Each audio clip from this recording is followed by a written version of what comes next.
దేవుని పరిశుద్ధ గణనామమునకు మహిమ కలుగును గాక. ఆమేన్. క్రీస్తునందు ప్రియులారా, దేవుడు తన మహాకృపను బట్టి మరలా ఒక నూతన దినములో ఆయన పాద సముఖములో నివసించేటువంటి అద్భుతమైన అవకాశాన్ని మనందరికి అనుగ్రహించినందును బట్టి ప్రభు ఉన్నతమైన గణనామమునకు సమస్తమైనటువంటి ప్రభావం కలుగును గాక. ఆమేన్. క్రీస్తునందు ప్రియులైన దైవజనులు, స్నేహితులు, విశ్వాసులు, సహోదరి సహోదరులు, ఈ కార్యక్రమాన్ని వీక్షిస్తున్న ఆత్మీయులందరికీ ఈ ప్రభువును మన రక్షకుడు క్రీస్తు వారి శ్రేష్టమైన నామంలో ఉదయకాలపు శుభములు మరియు నిండు వందనాలు తెలియజేస్తున్నాను. మీరందరూ బాగున్నారు కదండి? చాలా సంతోషం అండి. రండి, ఈ దినం కూడా ప్రేమతో ఆహ్వానిస్తున్నాను. అనుదిన అభివృద్ధి ఉదయకాలపు ధ్యానాలు అనేటువంటి ఈ ఆధ్యాత్మిక కార్యక్రమంలో నాతో పాటు పాల్గొనండి. వాక్యాన్ని ధ్యానించి దైవ దీవెనలు పొందండి. బైబిల్స్ దగ్గరలోనయా? తెరవండి. ఒకవేళ లేని పక్షాన చదివిన మాట జాగ్రత్తగా వినండి, గ్రహించండి. నేటి దిన ధ్యాన వాక్యంగా కొరింథీయులకు రాసిన మొదటి పత్రిక 2వ అధ్యాయము 5వ వచనం ఒక మాటను చదువుతా ఉన్నాను.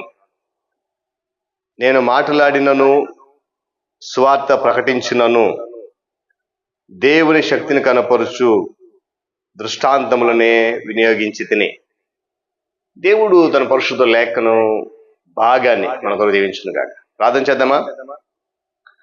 సర్వాధికారి, సకల ఆశీర్వాదములు కానుబుద్ధుల స్తోత్రాలు, నీ గణనామానికి వందనాలు చెల్లిస్తున్నాం. కృతజ్ఞతలు కూడా మేము చెల్లిస్తున్నాం. అనుదినము ఈ ఆధ్యాత్మిక కార్యక్రమం ద్వారా లోతైన నీ మాట వినగలి కృపను ఇచ్చారు. మీకు స్తోత్రాలు. ఈ దినం కూడా నీ ఆత్మ సంచారము నడిపింపు దయచేయమని, బలపరచుమని, ఘనత మీరు పొందమని నీ ప్రియకుమారుడు మా రక్షకుడైన యేసయ్య నామమున అడుగుతున్నాం తండ్రి. ఆమేన్.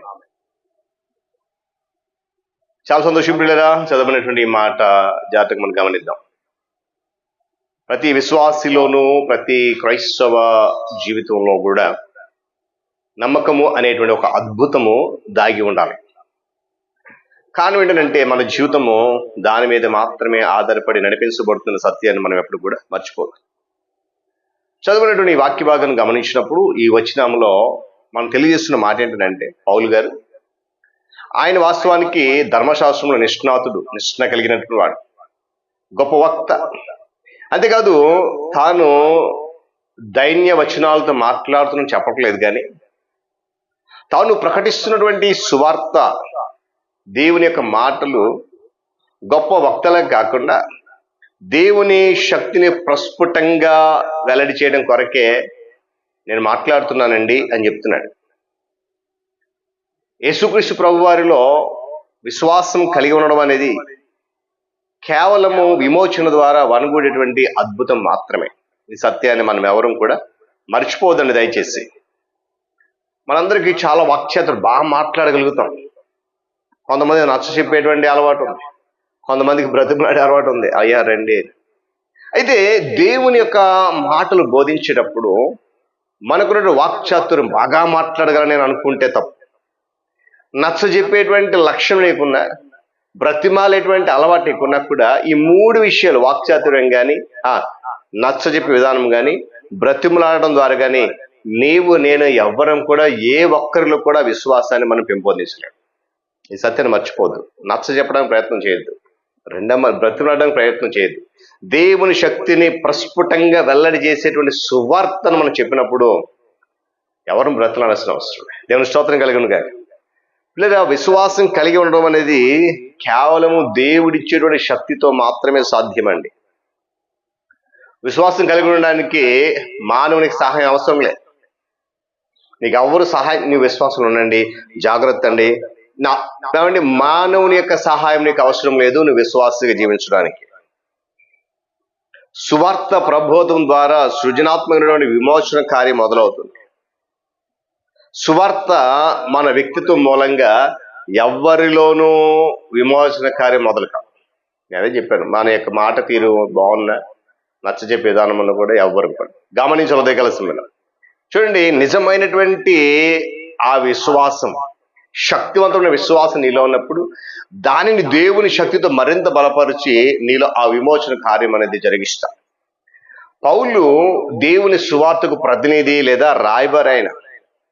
చూడండి, మనలో చాలా మంది ఇది ఆయా ప్రాంతాల్లో ఆయా రకాలుగా సువార్తను బోధిస్తున్నాం. మంచిదే, నేను వద్దని చెప్పనండి, ఎందుకంటే నేను అంత శక్తివంతుని కాదు. అయితే మనం బోధించేటువంటి ఆ బోధ నీ బోధ ద్వారా మాత్రమే మనుషులు బాగుపడతారు అని ఆలోచిస్తున్నట్లయితే వాళ్ళు ఎప్పటికీ ప్రభు దగ్గరికి రాలేరు. బోధించు, తప్పులేదు. దేవుని సువార్త ధారాళంగా గంభీరంగా ప్రకటించు. కానీ దాని వల్ల నువ్వు బోధించి నీ బోధ వలన మాత్రమే బాగుపడతారంటే వారు ఎవరు దేవుని దగ్గరికి రారు. మనం సువార్త బోధించేటప్పుడు, క్రీస్తుని గురించి మాటలు చెప్పేటప్పుడు మన సొంత పొగడ్తలు కానీ, మన గురించినటువంటి అనుచిత ప్రశంసలు కానీ లేకుండా ఉండాలి. ఒకవేళ అవే చెప్తూ ఉంటే గనక యేసు ప్రభు వారికి మనం ద్రోహం చేసినట్లే, సృజనాత్మకమైనటువంటి విమోచన శక్తిని అడ్డుకుంటున్నట్లే మనం. కనుక నాలో దానికి తావులేదు అంటున్నాడు పౌలు భక్తుడు. యేసు ప్రభు ఏమన్నారు? నేను భూమి మీద నుండి పైకెత్తబడినడలా అందరినీ నా యొద్దకు ఆకర్షించుకుందును అంటాడు. ఆయన పైకెత్తబడాలి, అప్పుడే మనం ఆయన దగ్గరికి వెళ్తాం. కాబట్టి పౌలు చెప్తున్న మాటలు ఏంటంటే, నేను మాట్లాడినా, సువార్త ప్రకటించిన, జ్ఞానయుక్తమైన తీయని మాటలు చెప్పనండి.